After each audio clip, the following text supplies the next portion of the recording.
በሱ ቤት እኮ እኔን በልቶኝ ነበር ግን አገኘሁት። ምንድነው ማለት? ማን ነው? አንዱ አይደለም። የበፊት ህይወቴን የበፊት ኑሮዬን ምናምን አስታወስኩት። ግን ይሄ አይደለም ቤቴ ግን ይሄ አይደለም ቤቴ። ወይኔ ጉዴ! በድብርቴ ላይ ደባሪ የሆኑ ሰዎችን ማናገር አልፈልግም። እድልዬ እኔን ይቅር ላለ ማለት ነው አይደል ቆርጣሽ የተነሳሽው? ሁሌ ስህተት የሆንክ ሰው ይቅር የምልህ ለምንድን ነው? በፍጹም ናቲን ማመን የለብሽ። የሚያወራው ነገር የሚያሳምን ቢሆንም ማመን የለብሽ። ያን ያህል እድል ናቲን አትመኙ ስልሽ እኔ ለመኝ እያልኩሽ አይደለም። አይልሽ እኔ ከሱ በላይ መጥፎ ሊሆን ይችላል፣ ግን በፍጹም እሱ የሚላችሁን ነገር ማመን የለብሽ። ሃፒ በርዝዴይ ቱ ዩ ሃፒ በርዝዴይ ቱ ዩ። እንኳን ተወለድሽልኝ እኔ ፍቅር።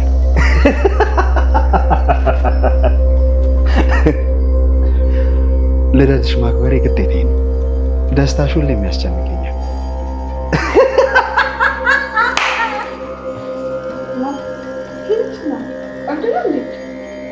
አልገባኝም።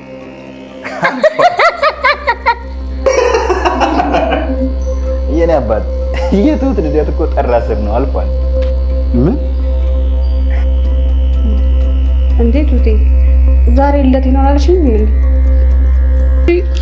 እንዴት መጣለ? ምንድነው? የልጅ ፎቶ ነው። የልጃችን ማለት የኔና የትሁት የመጀመሪያ ልጃችን ፎቶ ነው። በዚህ ሳምንት አዲሱ ጎጆአችንን ላዘጋጃ። በጣም ደስ ይለኛል። በዚህ ባላሰብኩበት መንገድ ባሌን አገኛለሁ ብዬ አላሰብኩም ነበር። አንቺ ሁሉ ነገር ይልሽ እንዴ ብታምነኝ አይደል እንዴ ንብረቱን ሁሉ ወደ እኔ ስም ያዞልቀው? አንተ ለኔ ትልቅ ስጦታ ነው። ቲና ለትንሽ ተንኮሏና ወይም የሰውየው ላይ እየተጫወተችበት እንደሆነ ለመጋለጥ ትንሽ ጥቂት ደቂቃ ነበር የቀራት። ግን ደግሞ የቲናን አህል ተንኮለኛና ወይም መላ የማታጣ ስለሆነች እዛው ጋር ነገሩን በሙሉ ቀይራዋለች ማለት ነው። እህቴ መታ ትወስደኛለች ብላ ትቷት እንዲሄድ ካደረገች በኋላ እሷ ግን ዘና ብላ መነጽሯን አውልቃ በእግሯ እየሄደች ባለችበት ሰዓት ድንገት ሲያያት ደግሞ ወደ ማይታያት ወይም ደግሞ ወደ አይነ ስውርነት ተቀይራ አውቃ ከቆመ መኪና ጋር ተጋጭታለች ማለት ነው። እስካሁን ድረስ ከቲና ጋር እየተስማማና እሷን ለማግባት ወይም ደግሞ ሀብትና ንብረቷን የእሷን ፈልጎ የራሱን እያጣ እንደሆነ ያልገባው ሰውዬም እንግዲህ ቲና የምትለውንና የምታደርገውን ነገር በሙሉ እያመናት ነው ያለው ማለት ነው። እሱ እንግዲህ አላማው ሌላ ስለሆነ የእሷን ሀብት መውሰድ ስለሆነ እሷም የእሱን ሀብት፣ ሁለቱም አንድ አይነት አስተሳሰብ ስላላቸው እሱ እንግዲህ አሁን ላይ እሷ ላይ ሳይሆን አላማው ላይና ያሰበው ሀሳብ ወይም ደግሞ የእሷ ሀብት ላይ ስለሆነ ትኩረቱ ጥቃቅን ነገሮችን ልብ ብሎ እያየ አይደለም ማለት ነው። ቲናም እንግዲህ እግዚአብሔር እንዳተረፋት ነው እያሰበች ያለችው። ምናልባት እዛ ጋር በትክክል አይቷት ቢሆን ኖሮ ለህይወቷ ራሱ በጣም አዳጋች ነው የሚሆንባት። በዛ ላይ ደግሞ እስካሁን የለፋችበት ነገር በጠቅላላ ገደል ነበር የሚገባው። ግን ደግሞ እሷ መለኛ ስለሆነች በቀላሉ ሸውዳዋለች ማለት ነው። እድልም አሁን ላይ እንግዲህ ናቲን ምን ያህል እንደምትጠላውና ያኔ ያደረሰባት ነገር እንግዲህ ትልቅ ችግር የተጽዕኖ ስላሳደረባት አሁን ላይ ለናቲ ያላት አስተሳሰብ በጠቅላላ እየወረደና እሱን ማየት ራሱ አትፈልግም። ዛሬ ላይም እንግዲህ ናቲን መሳቂያና መሳለቂያ አድርገዋለች ማለት ነው። የትሁት ልደት ሳይሆን ልደቷ ነው ብላ ኬክና ሁሉንም ነገር እንዲያዘጋጅ ካደረገች በኋላ በነቲናና በተመስገን ፊት እንግዲህ እንዲዋረድና የበታችነት ስሜት እንዲሰማው አድርገዋለች ማለት ነው።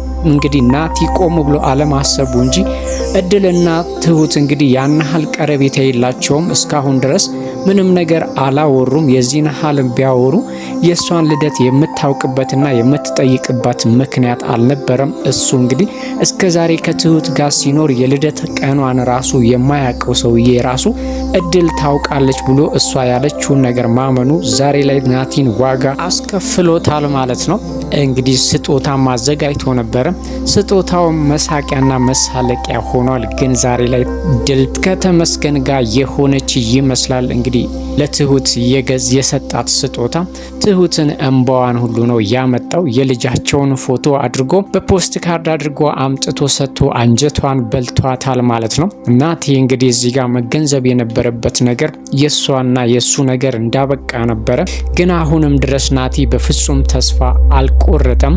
ተመስገንም እንግዲህ እስካሁን ድረስ ለትሁት ያደረገው ወይም ደግሞ የለፋውና የደከመው ነገር ፍሬ የሚያፈራበት ቀን ሩቅ እንደማይሆን ግልጽ ነው ማለት ነው።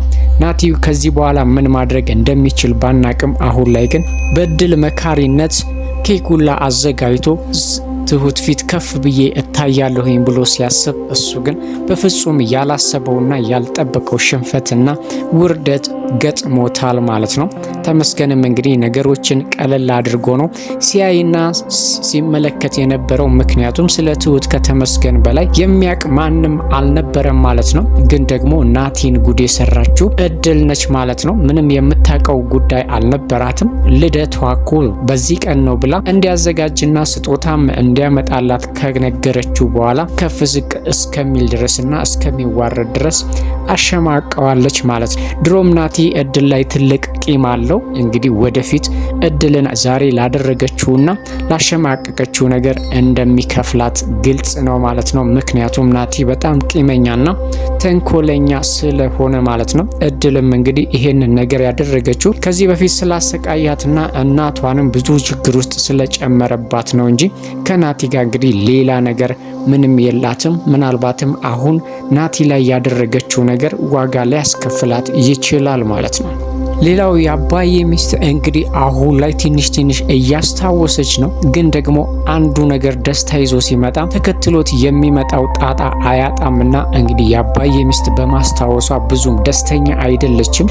ምክንያቱም እስካሁን ትውስቷ ውስጥ ምንም እድል አለመኖሯና ሙሉ በሙሉ የድሮ ማንነቴን ካስታወስኩኝ እድልን ልጠላት ይችላለሁኝ ወይም አሁን የማሳያትን የእናትነት ፍቅር ላላሳያት እችላለሁ። ምናልባትም የድሮ ማንነቴን ሳስታውስ አሁን ላይ ያለኝ ባህሪ ላይኖር ይችላል። ይሄ ሁሉ ከሚሆን እንግዲህ ባላስታውስ ይሻለኛል እያለች ነው። ለዚህም ነው ሐኪም ቤት አልሄድም፣ ማስታወስ አልፈልግም። ምናልባትም ሳስታውስ አሁን እድል ሳትሆን በፊት የምወደው ባሌ ሊናፍቀኝና ከጎኔ እንዲሆን ልፈልግ እችላለሁ። ስለዚህ ባላስታውስ ይሻለኛል። ሳስታውስ እድልን ላገኛት ወይም ደግሞ እድል የበፊት ማንነቴ ውስጥ ስለሌለች ትልቅ ችግር ሊፈጠር ይችላል። እሷም ልታዝንብኝና ልትከፋብኝ ትችላለች ብላ በጣም እየተጨነቀች ነው ያለች። የእናትና የልጅ ፍቅር እንግዲህ ምን ያህል ጥግ ድረስ እንደሆነ እያየን ያለ ነው። ግን ደግሞ ምናልባትም ትውስታዋ ይዞ የሚመጣው ነገር ስለማይታወቅ